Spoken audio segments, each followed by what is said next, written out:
کہا تم اس رونے والے بچے کا ذکر کرتے ہو جس پر ہمیشہ رقت طاری رہتی ہے. جب ہم اپنے گھروں میں سوتے ہیں راتوں کو تو اس پہاڑ سے اس بچے کی رونے کی آوازیں آتی ہیں, اس کی درد بھری آوازیں ہمارے سینے تک پہنچ جاتی ہیں. کہا کون سا رونے والا بچہ؟ کہا کیا مطلب کون سا رونے والا بچہ؟ کہا جو تم نے ڈسکرپشن بیان کی ہے وہ ایسا بچہ ہے جو اللہ کی بارگاہ میں روتا ہے, اللہ کو رو رو کے پکارتا ہے, معافیاں مانگتا ہے, لیکن ہمیں پتا نہیں کہ اس سے ہوا کیا ہے.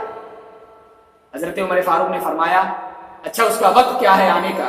کہا ہم چرواہے ہیں, بکریاں چراتے ہیں, کبھی آتا ہے دودھ پیتا ہے چلا جاتا ہے. کہا اس کا آنے کا کب وقت ہوگا؟ کہا اس کے آنے کا وقت ہے, وہ آتا ہی ہوگا. حضرت عمر فاروق, حضرت سلمان فارسی, یہ دونوں لوگ علیحدہ ہو کر چھپ جاتے ہیں اور دیکھتے ہیں سالبہ آ رہا ہے. سالبہ آ رہا ہے تو رو رہا ہے, جب دودھ پی رہا ہے تو دودھ کے ساتھ پیالے میں آنسو بھی گر رہے ہیں. حضرت عمر فاروق, حضرت سلمان فارسی فوراً باہر آ جاتے ہیں. کہا یہ سالبہ تمہیں ہوا کیا ہے؟ تم اس قدر کمزور ہو گئے, تمہارا چہرہ بدل گیا, آخر ہوا کیا ہے؟ حضرت سالبہ نے جب دیکھا تو کہا نہیں میرے قریب مت آنا, سالبہ منافق ہو گیا ہے, میں جانتا ہوں کہ اللہ کی وحی آ چکی ہوگی, میرے حضور کو بتا دیا گیا ہوگا کہ سالبہ منافق ہو گیا ہے. تو حضرت عمر فاروق نے فرمایا اے سالبہ تم کہاں کی باتیں کرتے ہو, آخر ہوا کیا ہے؟ کہا نہیں میرے قریب مت آنا, میں اس لائق نہیں کہ تم میرے قریب آ جاؤ, میں جانتا ہوں کہ حضور تک پیغام آ چکا ہوگا کہ سالبہ منافق ہو گیا ہے. حضرت عمر فاروق نے فرمایا اے سالبہ ہمارے ساتھ چلو, حضور کا حکم ہے. حضرت سالبہ رضی اللہ تعالیٰ عنہ بھاگنے کی کوشش کرتے ہیں, کہتے ہیں کہ میں اس شہر والضحیٰ کو بھی دیکھتا ہوں اور ان حسیناؤں کو بھی دیکھتا ہوں. حضرت عمر فاروق فرماتے ہیں تمہیں چلنا پڑے گا, حضور کا حکم ہے. حضرت عمر فاروق حضرت سالبہ کو فوراً پکڑ لیتے ہیں, حضور کی بارگاہ میں پیش کرتے ہیں. حضرت سالبہ کمرے میں جاتی ہیں, اس قدر کمزور ہو گئے ہیں, اس قدر بیمار ہیں. وہ 16 سال کا تندرست بچہ جو رو رو کر بیمار ہو گیا ہے, اب بیٹھا بھی نہیں جاتا, بستر پر لیٹ جاتے ہیں. پیارے آقا صلی اللہ علیہ وسلم اب کمرے میں تشریف لاتے ہیں. جب نبی کریم صلی اللہ تعالی وسلم جب کمرے میں تشریف لاتے ہیں, وہ کریم آقا ہیں, ان کے شان کریمی کے کیا کہنے, ان کی عظمت کے کیا کہنے. جب چہیتے سالبہ کو دیکھتے ہیں تو بستر سے قریب ہو جاتے ہیں. میں کہتا ہوں دوستو, گناہ ہو جائے لیکن گناہ کے بعد شرمندگی بھی ایسی ہو, گناہ ہو جائے لیکن گناہ کے بعد ندامت بھی ایسی ہو, گناہ ہو جائے لیکن گناہ کے بعد اپنے نفس کو سزا دینے کا سلسلہ بھی ایسا ہو. اور جب اللہ تعالیٰ توبہ قبول کرتا ہے نا تو اللہ تبارک و تعالیٰ بندے کی قسمت کو عروج پر پہنچا دیتا ہے, بندے کی تقدیر جاگ اٹھتی ہے اور حضور کی گود نصیب ہوتی ہے. حضرت سالبہ سے پیارے آقا صلی اللہ علیہ وسلم ارشاد فرماتے ہیں سالبہ آنکھیں کھولو. حضرت سالبہ آنکھیں کھولتے ہیں اور عرض کرتے ہیں یا رسول اللہ صلی اللہ علیہ وسلم, میں گنہگار, میں سیاہکار, مجھے آپ کی گود ملی. یا رسول اللہ صلی اللہ علیہ وسلم میں نے یوں ایک عورت کو دیکھ لیا ہے, یا رسول اللہ میں اس لائق نہیں کہ میں آپ کی گود ملے. پیارے آقا صلی اللہ تعالی وسلم ارشاد فرماتے ہیں تو پھر تم توبہ کر لو. حضرت سالبہ فرماتے ہیں یا رسول اللہ صلی اللہ علیہ وسلم مجھے ڈر لگتا ہے کہ مجھے جہنم کے نچلے درجے میں پھینکا جائے گا, مجھے جلایا جائے گا, میں ڈرتا ہوں. پیارے آقا صلی اللہ علیہ وسلم ارشاد فرماتے ہیں مومن کی ایک شان یہ بھی ہے کہ وہ ڈرتا بھی ہے, لیکن مومن کی ایک کیفیت اور ہے, اور وہ کیفیت امید کی ہے. تم اللہ تعالیٰ سے امید کیا رکھتے ہیں؟ حضرت سالبہ فرماتے ہیں یا رسول اللہ صلی اللہ علیہ وسلم, عرض کرتے ہیں آقا میں امید اپنے رب سے یہی رکھتا ہوں کہ میرا رب مجھے معاف کر دے گا. تو پیارے آقا صلی اللہ علیہ وسلم ارشاد فرماتے ہیں اے سالبہ جو تم زن رکھتے ہو اللہ تعالیٰ کو اپنے زن کے مطابق پاؤ گے. تو اب حضرت سالبہ رضی اللہ تعالیٰ عنہ کو پیارے آقا صلی اللہ علیہ وسلم دعائیں دیتے ہیں, حضرت سالبہ کو دعا دیتے ہیں اور حضرت سالبہ خوش ہو جاتے ہیں. جب حضرت سالبہ خوش ہو جاتے ہیں تو عرض کرتے ہیں یا رسول اللہ صلی اللہ علیہ وسلم آقا میں یوں محسوس کر رہا ہوں کہ میرے دل میں میرے جسم میں ہزاروں کیڑے رنگ رہے ہیں, مجھے درد ہو رہا ہے. پیارے آقا صلی اللہ علیہ وسلم رونے لگتے ہیں. حضرت سالبہ فرماتے ہیں یا رسول اللہ آپ کیوں گریہ فرما رہے ہیں, آپ کیوں رو رہے ہیں؟ پیارے آقا صلی اللہ علیہ وسلم ارشاد فرماتے ہیں اے سالبہ تمہاری موت کا وقت آ گیا ہے, ملک الموت آ رہے ہیں, تمہارے جانے کا وقت آ گیا ہے. حضرت سالبہ نے دیکھا میں قربان ہو جاؤں اس صحابی پر جس کی موت حضور کی گود میں واقع ہو رہی ہے. حضرت سالبہ کی روح قفس مسری سے پرواز کر جاتی ہے.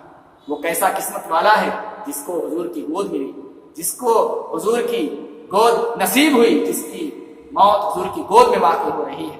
تو بس یہی پیغام ہے کہ اگر ہم چاہتے ہیں کہ حضور کا ہمیں پیار ملے تو آج گناہوں سے توبہ کرنی ہوگی۔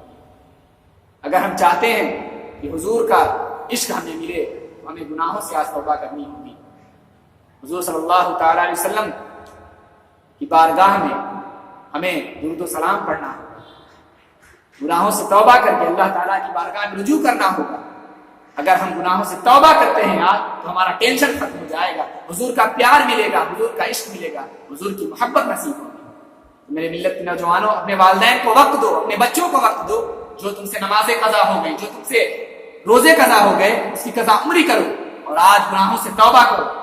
غم کا ایک سبب گناہ بھی ہے، لیکن آج اگر تم گناہ سے توبہ کرتے ہو تو حضور کا دیدار نصیب ہو جائے گا، اللہ تعالیٰ تمہیں اپنا محبوب بندہ بنا لے گا اگر تم آج گناہوں سے توبہ کرتے ہو۔ تو آج اس مجلس سے یہ عزم مصمم کر کے اٹھو کہ آج ہم گناہوں سے توبہ کریں گے، سارے گناہوں سے توبہ کر کے اللہ کی بارگاہ میں رجوع کریں گے اور اللہ تعالیٰ کے محبوب بندے بن جائیں گے۔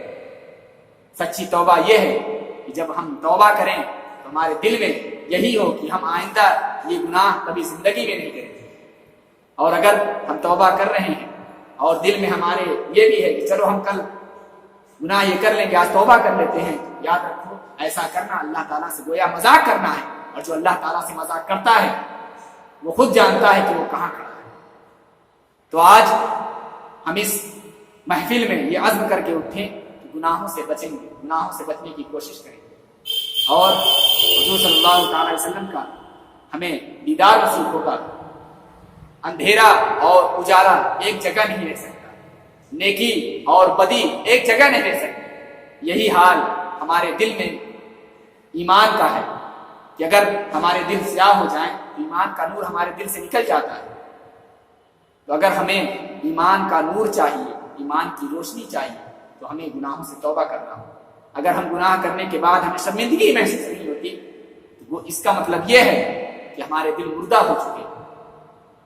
اگر ہمیں گناہ کے بعد شرمندگی محسوس ہوتی ہے، ہم اپنے گناہ کرنے کے بعد شرمندہ ہوتے ہیں، تو سمجھ جائیے کہ ہمارے دل میں ابھی بھی ذرہ برابر بھی ہمارے دل میں ایمان کا نور ہے۔